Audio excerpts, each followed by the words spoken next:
for it to go.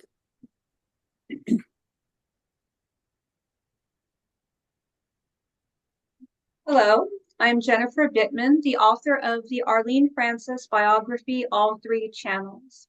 I am joined today by Angelina Diana, who is the creator of the Bennett Cerf Archives on Facebook. Many of you may know that Bennett Cerf served alongside Arlene Francis on the classic game show What's My Line as a panelist. So I'm going to go ahead and welcome the woman who knows more about Bennett Cerf than anyone I know, Angelina. Welcome. Thank you for having me. It's really nice to see you. Of course. I'm wondering, why Bennett Cerf? How did your journey with him begin? Your fascination with this fascinating figure. Could you tell us a little about that? Sure. I feel like I've almost circled back to Bennett because as a child, I remember reading all of his riddle books and his joke books. Being half Italian, I'd see the name and C E in Italian is ch instead of surf. So I used to say Bennett Cerf as a kid. But it really came into light for me with Bennett as an adult during COVID. Most of us were flocking to computers and meeting online on Zoom, and of course, going to YouTube.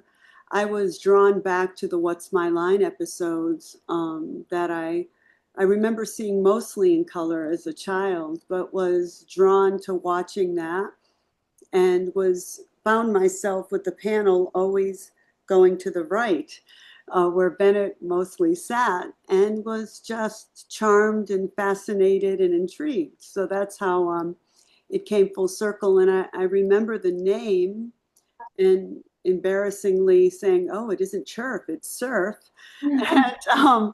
And then I had remembered the Dr. Seuss books. And as a child, when Phyllis was a big part of the beginner book series, she was really the inventor of them.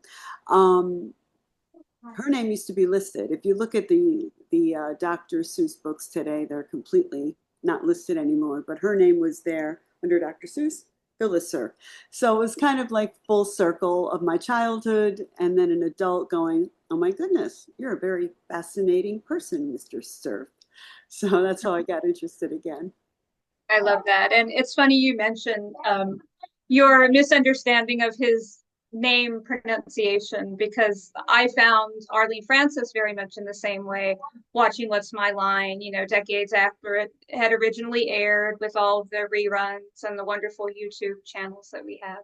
And I always thought that they were saying Bennett Sir, like Sir Ma'am, rather than Bennett Sir. Mhm. And I had watched it to see Joan Crawford as a mystery guest because I wrote a biography, A Talent for Living, about Joan. So that was my first biography before the Arlene Francis, All Three Channels. So it's amazing how that show kind of brought two worlds together for me. And then it ended up inspiring you later on after you watched it to delve into the life of Bennett Cerf. Yeah. And I know we talked a little bit about before you created the archive about the possibility of creating a space like you have done to celebrate Bennett. Why is that important to you to help further his legacy? What makes that an ongoing goal for you? Well, I think after listening to his oral history in Colombia and reading it and watching the very few interviews online, he always mentioned being an unashamed ham or a ham, and he was always so upbeat and positive and funny and charming that I felt there had to be more out there. There had to be more of this man who, I call it the Bennett Cerf Archives because he covered so many areas besides publishing, which was his first love, and writing books and being on What's My Line, having a column, being a lecturer. He did so much. And I was just drawn to finding a place where if other people saw and experienced what I have, learning the full spectrum of, I like to call it the 7 degrees of Bennett Cerf. I feel they would fall in love with him too, or be intrigued or charmed. And somehow in my heart, I'd like to think of Bennett kind of going, thanks, Angelina. I'm such a ham, thank you for finding, this George Gobel episode I was in, or this article that I wrote. And I think it's almost like a internet thank you back to Bennett, because I'll never be able to meet him. So I think it's just a way to say thank you, Bennett, for being such a positive light in the world. That's how I see him. I love that, and I definitely agree that he would be really excited about and happy and appreciative of what you've done. One thing I appreciate about your archives, Bennett has so much more than a television personality, so that plural is so necessary. But what I appreciate most about it is you really strive to bring us content that we can't easily find with a quick Google search. It's nice to share, quick photos, but you put so much effort into locating these this video footage or certain press photos. I know you go to great lengths to secure permissions and things that, take a little bit of work, but it comes through in your dedication to him. And it makes your archives really special because it opens up a world for us that we wouldn't otherwise have such easy access to. So I just Thank you. thank you for that.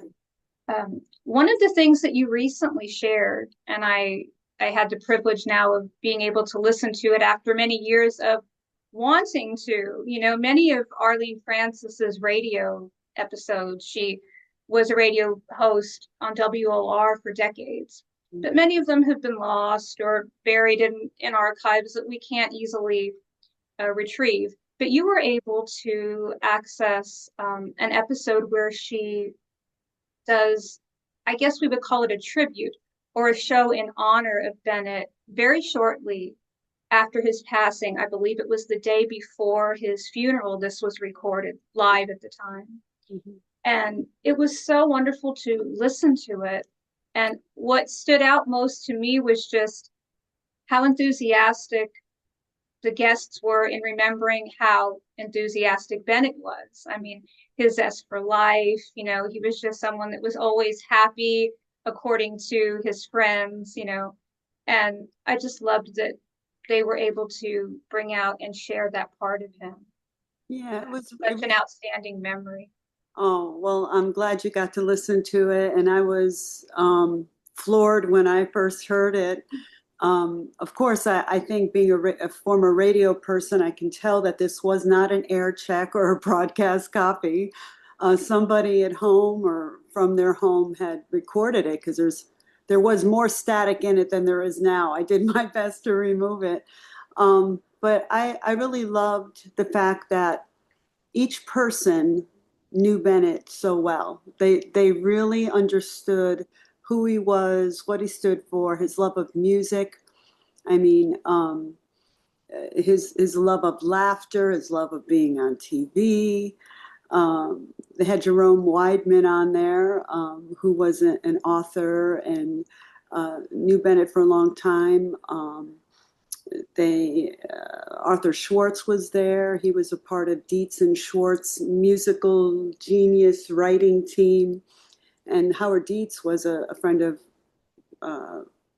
Bennett's for years and years and years. And I just love how they captured each thing about Bennett, his love of music. He loved to sing. In his oral history, in the recording, there's probably half a dozen times he's talking about a song and he'll break out into song. He just loved music so much. He even tells the story, if I can kind of veer off a little bit since we're on the music thing, of he was great friends with Frank Sinatra, Bennett was. And Frank would constantly tease him about his bad singing voice. And he finally got Bennett one time where Frank approached Bennett and said, hey, you love singing so much. Let's get something on tape or let's record something.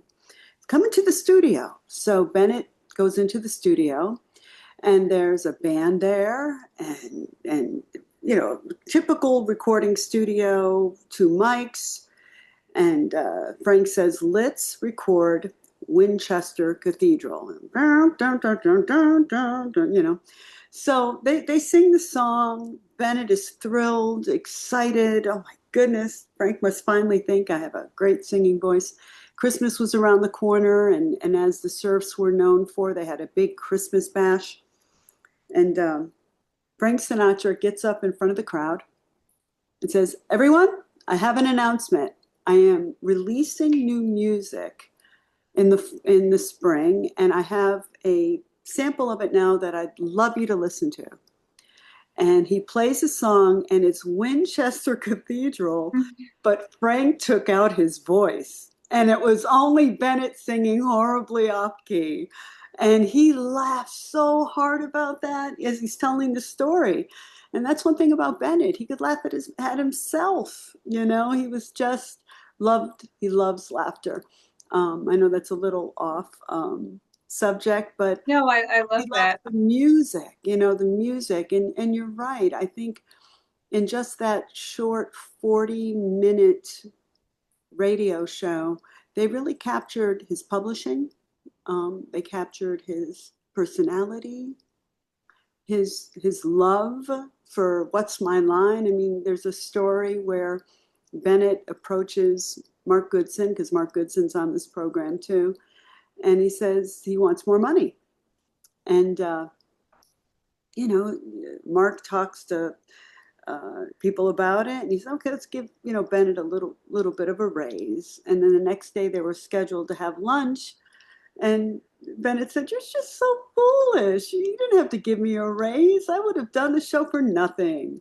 So it's just the chase, the having the fun, the teasing. I mean, it's kind of bittersweet because they're speaking about um, Bennett after his passing, but the adoration and the love and the respect. I mean, I learned from Arlene that Bennett would bring Altoids to What's My Line, They're just cute little stories that they held dear about Bennett. So I'm glad you enjoyed it. And it was so thrilling to be able to post it and have people listen to it. And when they hear the adoration and the love of Bennett, hopefully people will see that too as well. That's what I'm hopeful for. Definitely. Arlene said something in the broadcast, and I don't know if you know if it ever came to fruition, but she just said there were so many people that loved Bennett that they would have to maybe do a sequel to this episode, because I believe it was the four of them. But I don't know if that ever happened, but it's Well, certainly true that there would be so many that could speak. And, Yeah. and I'm sure it happens to you with the beautiful research that you've done on Joan and Arlene, that you hear one snippet, right? And then it opens up this rabbit hole. And I heard Yes. that and I'm like, oh my goodness, I've got to go on the script. Not only for that, but she also mentions that Bennett was on her program a year before. Also, there was a little snippet that Mark Goodson gave from a little album that he had.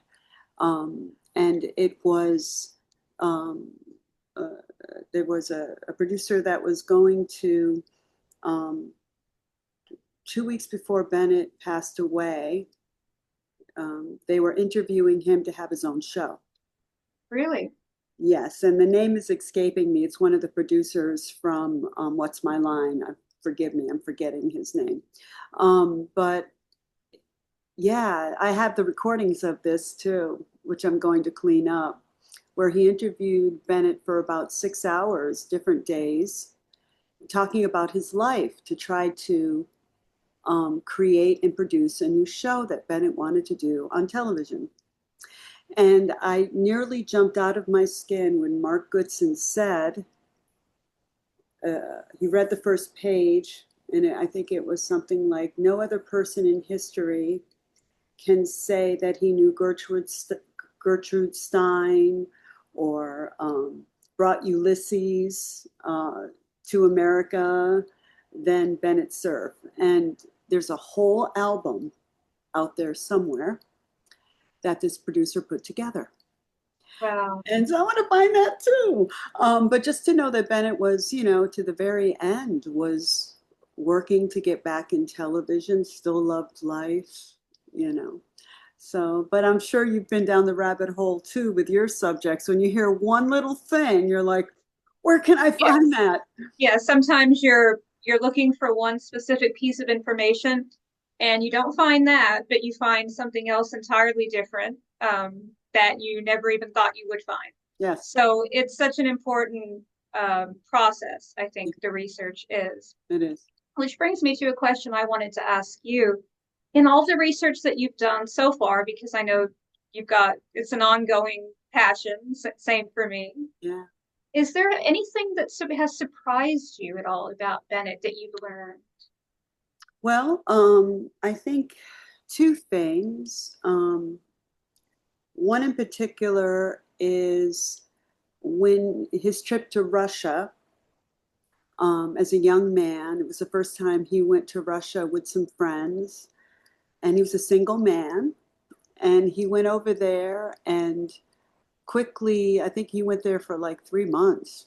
They used to travel for many months back in the day.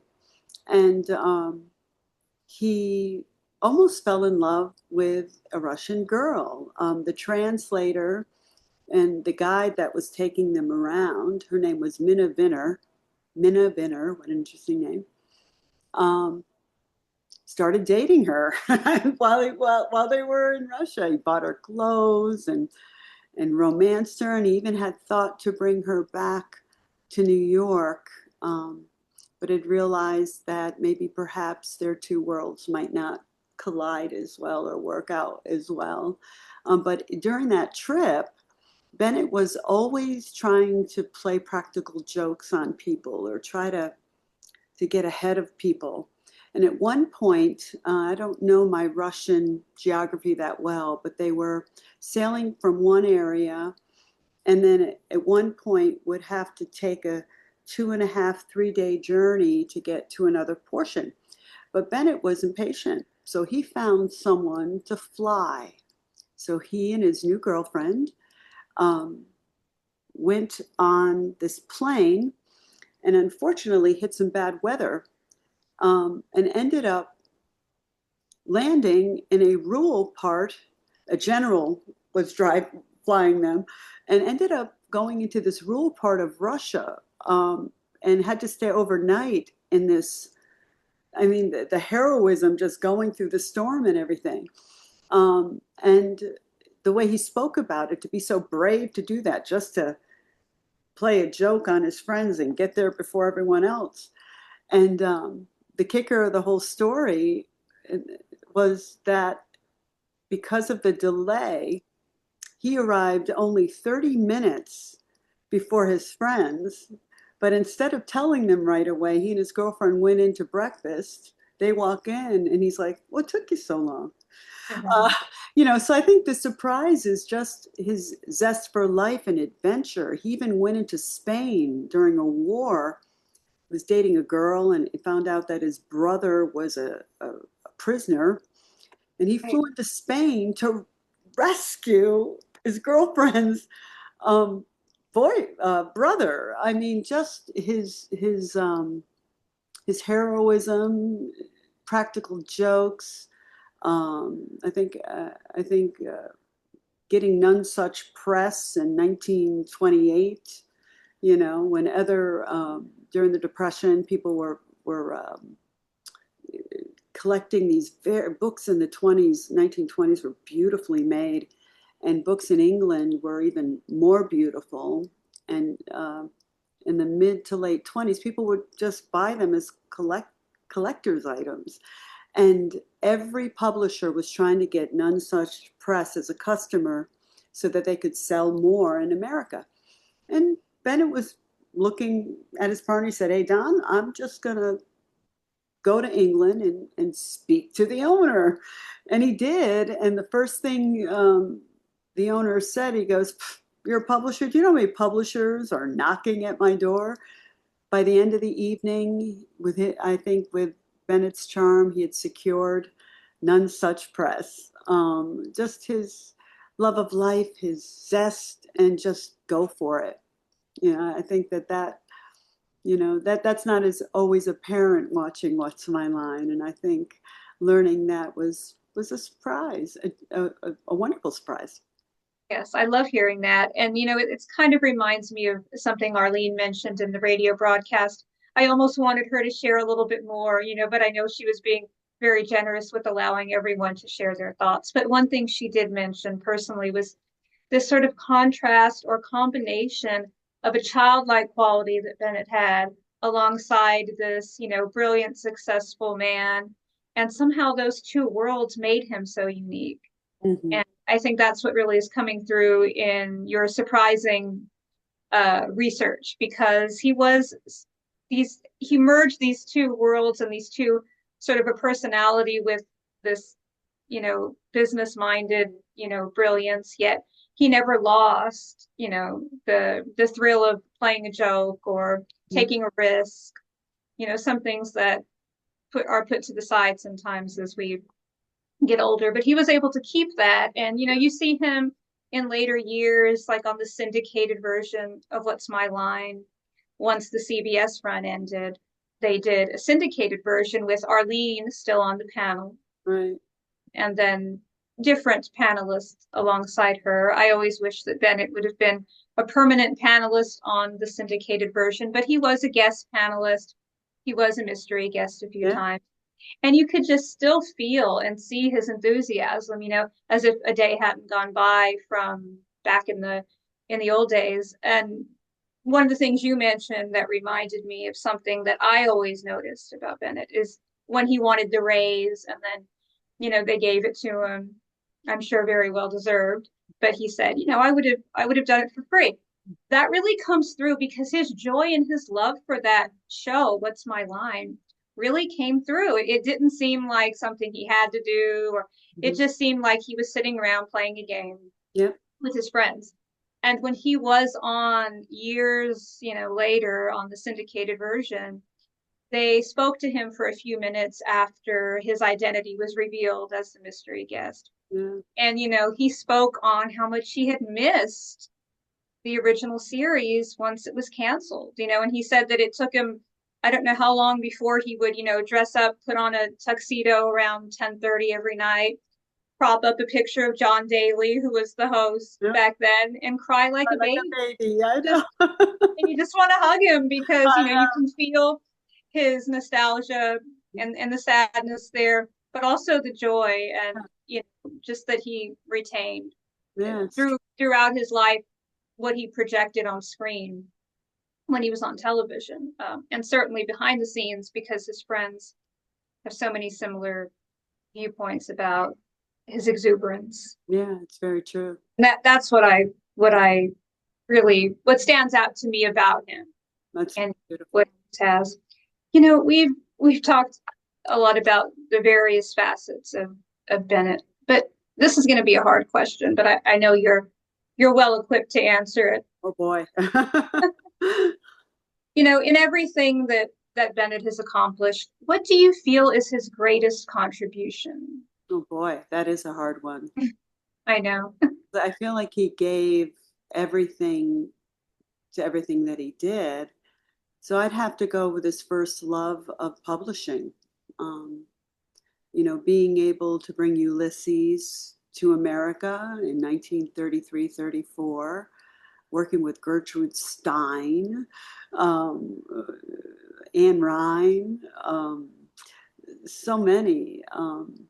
His ability, Bill Saroyan. I mean, the name go on and on and on. William Faulkner, Eugene O'Neill. I mean, there's just so many wonderful authors, and I love the fact that there's um, video on C-SPAN of their 75th Random House anniversary, and they're speaking about how Bennett would nurture the authors. He would nurture them. He would make them feel their artistry and what they were creating, and just loved working with authors. And I think when it comes to accomplishment, he was always on to the next thing. It's like he was never satisfied with, okay, we've got the Modern Library in 1925 from Bonine and Liverite, and now, oh, now let's do books on random, just random books in 1927, and now None Such Press, and then 1934, 33, Ulysses, 36, let's buy Smith and Haas, and then he gets all these other authors, and just moves on and on and on to things that he just wants to go for, and never. I don't know. It wasn't that he wasn't satisfied. I think he was very satisfied. I think he just wanted more. Wanted more. That's what in the book Nothing Random. Yes. When Gail Feldman interviews Lenora Hornblower, her nickname is Bubbles, um, close confidant of Bennett, close, very close. And she would say he always wanted more. He always just wanted more. And at one point in the 1960s, his partner, Donald, wanted to step away from Random House because he was tired. He's like, you're doing all this stuff. And Bennett, please stay on. We could do so much together. And Donald stayed on, but Bennett kept on going. I think publishing, how he changed publishing. He could take a book and then say, no, let's call it Meet Me in St. Louis. And then it becomes a movie with Judy Garland. Takes a play and it becomes a movie. His ability to even craft that and make a good deal from it, just his mind and how it worked. It just naturally formed the next thing, the newest thing, the best thing, how he brought together people to, in the beginning, wasn't crazy about paperback books, but figured, okay, it's going to be a thing. Let's bring a group of people together, publishers together. Let's create our own paper book. It's just his mind and publishing, I would have to say, is his greatest accomplishment. But, he accomplished What's My Line in his own joke books. I mean, I think accomplishing should have been his middle name, I think. I agree. I can understand where you're coming from with the difficulty in pinning down just one, because with Arlene Francis, she was so multifaceted as well. She had so many different careers, the television panelist, What's My Line, but she hosted so many of her own shows as well. She was an actress, she loved the theater, the stage, I believe was her first love entertainment wise. And she did a few films even. So it's hard for me to really pin down what her greatest accomplishment would be. Right. So I just go back to her greatest love, which I believe was the stage and the theater, which really inspired me to write all three channels. I initially thought, and you probably think like this because how you feel about Bennett and what he might think of your archives on Facebook. When I started out wanting to write a biography about Arlene, I thought, if I were to ask her, Arlene, would you like me to write a biography about you? I couldn't really figure out what she would say, but I thought I could convince her if I said, let me chronicle your work in the theater, because she loved that. And I think it was an underappreciated part of her work. So I really tried to do that in my book. You did it. And it's just something that with these types of figures, they're not really known for one thing, mm-hmm. but they are known by one thing for each person that remembers them. So right. For Bennett, someone may just know him as that lovable guy and What's My Line, but then they happen to come across your archives or Gail Feldman's book, and they realize, oh, he was so much more than that. That's true. One thing that was very important, I think, about him too, something that he also was, that we talked a little bit about, but we haven't named it. He was a great friend to so many. I mean, he knew so many people, including Arlene, mm-hmm. who shared a decades-long friendship. Arlene and her husband, Martin Gable, were good friends with Bennett and Phyllis Cerf. They even had, I think, almost adjacent properties in Mount Kisco, New York. You did. And I just, if I can just throw a story out there real quick, Sure. one of my favorite stories that Arlene told about her and Phyllis Cerf Yeah. when they were renovating Arlene's new home in Mount Kisco at the time. In the 50s, Arlene was hosting a program called Home, very domestic theme. You might learn a recipe, how to make a dress.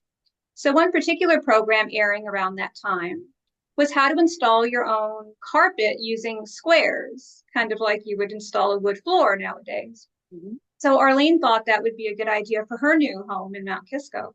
So she petitioned Phyllis to help her out and kind of like a do-it-yourself team. Can't So imagine. the two of them are working, tirelessly. Arlene describes them being dressed, she thinks, like in jeans and, nothing like the What's My Line attire you would normally see Mm-hmm. Arlene in. So suddenly someone rings the doorbell, very unexpected, because they were just getting the house ready. So Arlene says, what am I going to do? I can't answer the door like this. I don't want to be seen like this. So Phyllis says, don't worry, I'll answer it. So Phyllis goes to answer to what they assume was a group of people who had come to welcome them to the neighborhood. Well, they took one look at Arlene and Phyllis and said, oh, I'm so sorry. I didn't know the cleaning ladies were still here. We'll just leave. So Arlene didn't have to explain herself, didn't have to hide. So I just thought that was a funny story and shows how simply they would do things, just like a friend. I mean, we're going to install carpet squares, we're not just going to go out to fancy dinners, but we're going to do little simple things that I think Arlene tried so hard to have a domestic life and a career. And Mm-hmm. do you think the same with Bennett? Was he able to balance that well, his career and his family life? That's not something I've really Well, known too much about Bennett. I don't know if you've explored that. well, I think it's a beautiful thing to explore through Gail's book. She does a great job at, I think, showing the relationship between Phyllis and Bennett. Um, you know, Phyllis really was he referred to her as a dynamo, and that's my girl in his oral history. She ran the house, kept home and children in line. There's a story that Christopher Cerf tells, um, and I hope I don't botch it, but basically, Bennett was a big sports fan, and he'd be working at Random House, traveling and lecturing, doing What's My Line, but he had all these columns that he'd have to write, whether it was a surfboard or what have you. So on the weekends, it was about writing. And he would be with his boys with the baseball game on. And the way that he would balance it, he'd be in his office writing and he'd say to Chris, go watch the game. And if anything exciting happens, come in and tell me. Mhm. So he was really focused a lot on Random House, um, working with his lectures, What's My Line, columns, joke books, securing the next move that Random House was going to make. And Phyllis really ran the family portion of it. She even wrote articles about family for Newsday. Alicia Patterson, her good friend, um, invented Newsday and asked Phyllis to be a writer in there. And so she would write about families because that's what she was in charge of. Um, she even told a story in her oral history that she knew that she always had to keep some extra chops in the freezer because at any moment Bennett would say, oh, we're going to have some friends over. And to Bennett, having friends over wasn't 2 or 3 people, it was 20 to 25 people, and if it was a planned party, boy, they went full out. They were known for their parties. So the balance was really Phyllis doing everything at home and also having a writing career and working for Random House, and Bennett doing everything that he did. So they had their own worlds, kind of, at least from my viewpoint, from what I could see. Definitely. I before I we veer too much further from the Bennett Cerf Arlene friendship. In mentioning the story of Phyllis, Arlene, and the carpet squares, Yeah. there's a picture, a wonderful picture that I'd like to share Oh, from Arlene's living room, which shows oh the yeah. carpet squares that they put in. And you can see actually Peter Gable is in this photo seated by the window, which is Arlene's son. And Jonathan Cerf is seated on the floor. They were good friends. Very, And of course, the two on the couch is Arlene's parents. But I just wanted to share that. that's beautiful. I wish I could find really quickly. I might not be able to. The picture of, I should have had this prepared really quick. I might not be able to find it. Well, that's okay. Go ahead and look for it. I love being able to have a visual that goes with the story. It's something about having a backstory. I think it's part of the research process. I think it's part of the biographer mindset or the researcher mindset case. There's a, let's see if I could find it real quick, a beautiful picture that Gail put in. And this is in the Nothing Random Nothing random. Now keep in mind, biography by Gail Bell. there's over 1,000 pages in this book, Yes. so I might not be able to find it. Oh, But it's a wonderful, wonderful picture of Peter Gable, whom you and I both adore. yes. Wonderful man. Um, and I know he had extensively spoke to you when you wrote the book about Arlene.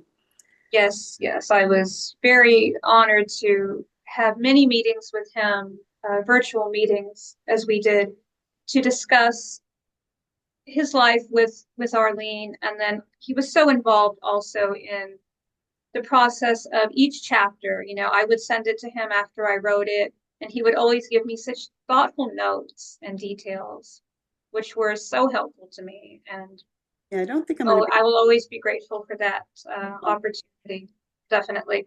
He And was, yes, he was very close friends with Jonathan Cerf, who I believe is in the photo you are looking to find for us. which But I don't I think I'm know, I quite, think I know the one you're talking about. It I just can't find it. captures the two This of them. That's okay.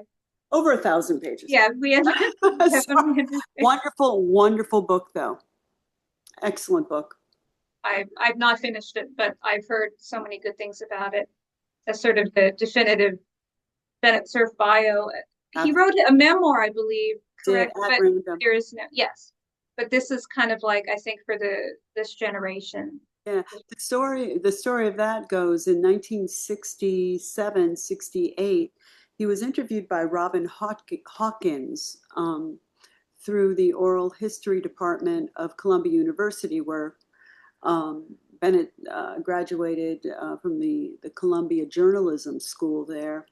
And she interviewed him for a good 6 or 8 months. So there's about 22 recordings that I've listened to and over 1,000 pages where he spoke about his whole life. And by early 1970, of course, he passed 1971. He was just starting to get, he was correcting some things and just starting to get things together so that he could write his bio. And unfortunately, he passed away. But his son kind of took the reins, and they released the book at random. I think it was 1978, I want to say, 1975, 78, I think 78. And the way that they looked at it was Bennett was an extensive diary writer. Ever since he was 18 on, he kept diaries of all of his experiences. And even though when you're recounting your life, 40 or 50 years later, you get some dates wrong, get some stories wrong. But they were able to look back on his diary and correct some of his stories. And it's really at random is a great book too, because it goes through his whole life pretty much as Bennett told it, which is very special. Um, Gail Feldman does the same too. I could see where she took from his oral history, but she adds so much more from his diaries.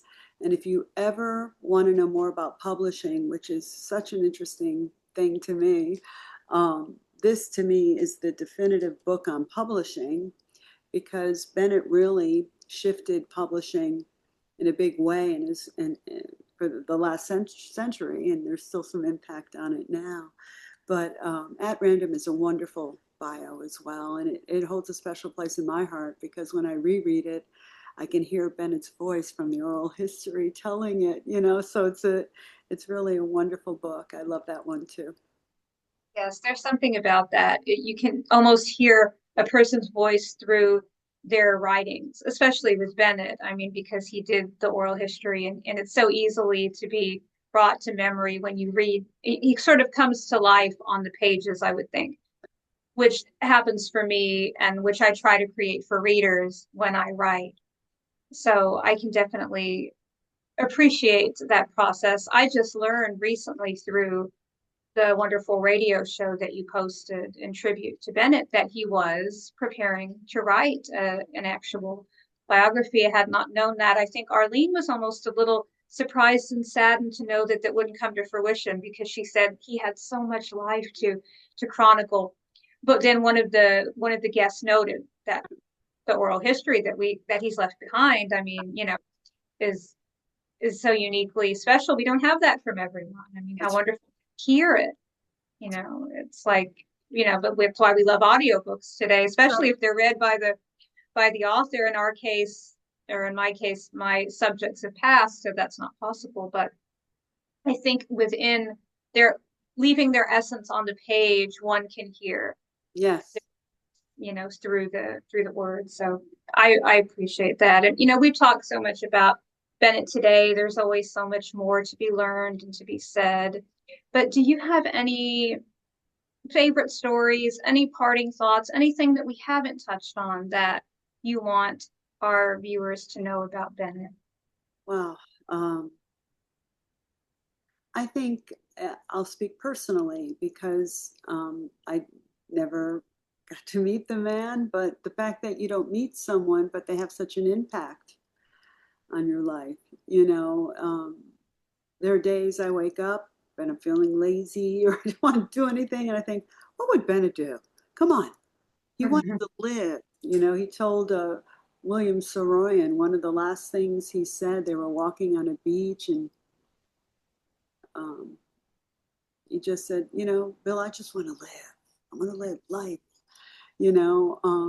Just that ability to make someone laugh or smile or leave the room a little happier, um, which was his MO. He always wanted to do that. I think also connecting. Um, Bennett just had a way of connecting to so many people, had so many friends. He was so social. He grew up with famous people in the school system that he went to. And then later on, just being able to recall those people and they became part of his world, just from connection. I think that's important, with a life that's lived, that you connect. But I think the one thing about Bennett, if you were really to look at all of his accomplishments, one of the things that he said was, it's really easy to do many things. Just be sure you pick some things that you love, and then it just falls in naturally.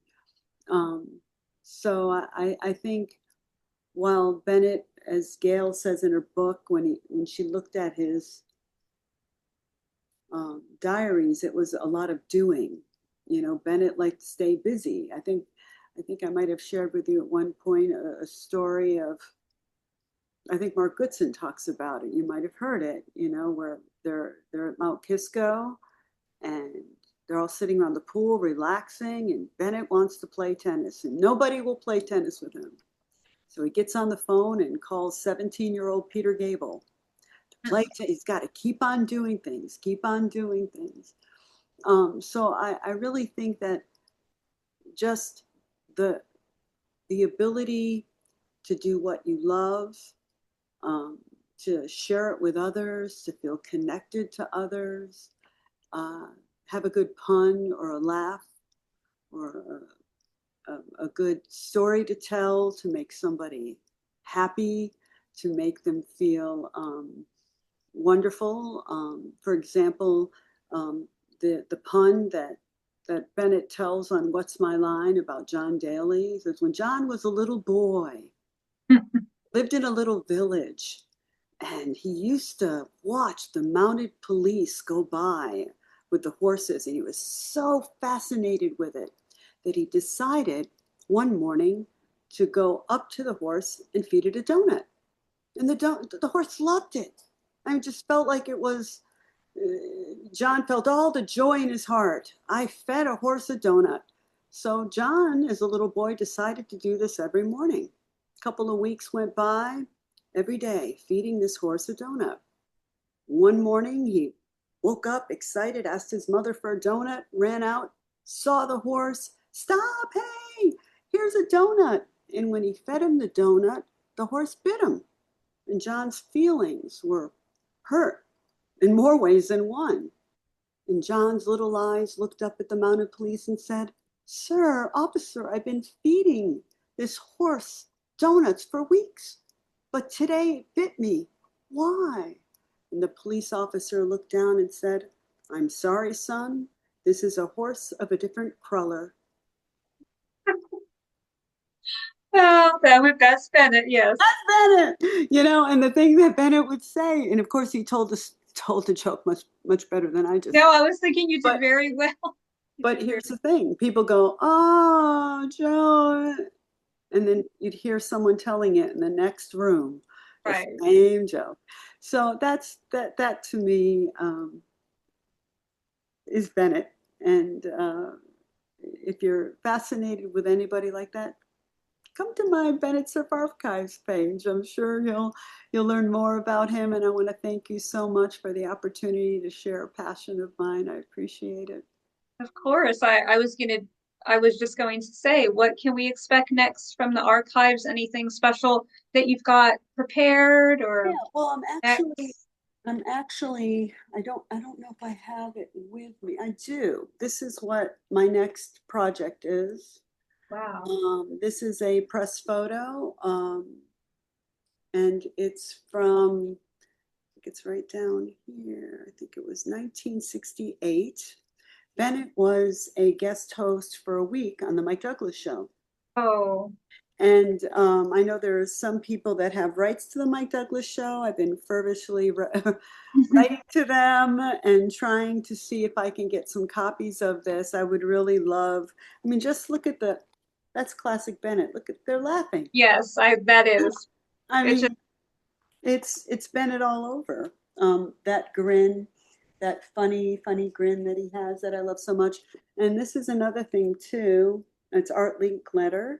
oh, Bennett took a trip to CBS's television house party and was with Mr. Linkletter. And there's supposedly some film connected to this that I want to try to so it usually starts with a press photo with me. I collect many of them, have many of them, and love that you give us the history behind all of I, these too when you do share them with us. And I also want to mention you also have a companion YouTube channel. Is that right for the Bennett Cerf Archives? I do. I usually like to upload things there too. There's a little community there that's forming as well. They're not crazy about Facebook, but they love just looking at the different videos that are there or the different findings that I should run across. And it's a wonderful hobby, and it's a great way to kind of get your passion out of it. So yeah, I love it. It's just really a joy to do. You know, we love that you're sharing it with us. And so before we go, Angelina, if you could stick around a few minutes before we say, or after we say goodbye to our viewers, but I'd like to tell you to go follow the Bennett Cerf Archives on Facebook to learn so much more about this fascinating figure. And also, if you're on YouTube, go ahead and follow the Bennett Cerf Archives on YouTube. Thank you so much for watching today. and celebrating in our love for the wonderful Bennett Cerf.